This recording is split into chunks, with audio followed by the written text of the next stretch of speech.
డబ్బుల కోసం, వ్యక్తిగత అవసరాల కోసం, రాజకీయ భవిష్యత్తు కోసం క్రైస్తవ్యాన్ని అడ్డం పెట్టుకొని చేసిన వెధవ పని ఏదైనా ఉందంటే అభినయ్ దర్శన అనే ఒక పాస్టర్ చేసిన పాస్టర్ అని అన్నాం.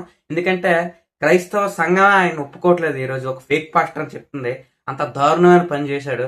అతని మీద అతనే అటాక్ చేయించుకొని ఇదేదో హిందువులు కావాలని చేయించారని చెప్పి ఒక స్క్రిప్ట్ని తయారు చేసి అక్కడ మళ్ళీ ఆ స్క్రిప్ట్ లో కూడా ఇతను చెప్పింది ఏంటంటే ఆ వచ్చిన వ్యక్తులు ఎవరైతే ఉన్నారో జై శ్రీరామ్ అంటూ వచ్చి ఇతని మీద అటాక్ చేశారని ఒక లేనిపోని కథను సృష్టించి ఈయన మీద ఈయన అటాక్ చేసుకొని ఇందులో ప్రవీణ్ పగడాల గారిని ఇన్వాల్వ్ చేస్తూ ఆయనకు కూడా ఇదే మాదిరి జరిగింది, నాకు ఇదే మాదిరి జరుగుతుంది అని ఒక స్క్రిప్ట్ ని తయారు చేసి పబ్లిక్ లోకి స్క్రిప్ట్ ని వదిలే ప్రయత్నం చేశారు. కానీ పోలీసులు పిచ్చోలు కాదు కదా, వెంటనే ఇన్వెస్టిగేషన్ చేసి తను పట్టుకోవడం కూడా జరిగింది. అసలు ఎందుకు ఇలా చేయాల్సి వచ్చింది అని మనం మాట్లాడుకుంటే ఇతను రీసెంట్ గా ఒక భరోసా నాకు పార్టీని పెట్టాడు, సమోసా లాగా. అది భరోసా పార్టీ. ఈ పార్టీని ఎదిగించాలి, క్రైస్తవ్యానికి హిందువులకి మత చుచ్చు పెట్టాలి అని చెయ్యాలి అంటే ఇలాంటివి చిల్లర పనులు చెయ్యాలి. దీని మీద అటాక్ జరిగినప్పుడు ఈయన వెనక ఒక సిబ్బంది ఉన్నారు, అతనే వీడియో మొత్తం రికార్డ్ చేశారు.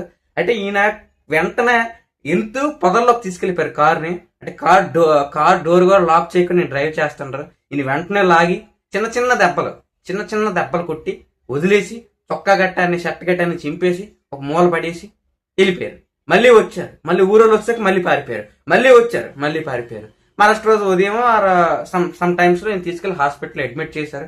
ఈయన ఫస్ట్ చెప్పేది ఏంటంటే జై శ్రీరామ్ అనే ఒక పదంతో, ఒక నినాదంతో వచ్చి నా మీద అటాక్ చేశారని చెప్పారు. అంటే ఇక్కడ క్రైస్తవ్యానికి హిందువులకి చుచ్చు పెట్టే ప్రయత్నం.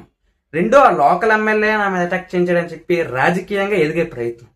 ఏ మతం అయినా సరే ధర్మాన్ని కాపాడమని చెప్తుంది, ధర్మాన్ని పాటించమని చెప్తుంది. అది ఇస్లామిక్ అయినా, క్రైస్తవమైనా, హిందూ అయినా సరే. ఈరోజు మీ మత పెద్దలు ఈరోజు మీ క్రైస్తవ్యంలో నేను యాక్సెప్ట్ చేయట్లేదు. ఎవరు కూడా నువ్వు చేసిన పనికి సిగ్గుపడుతున్నారు.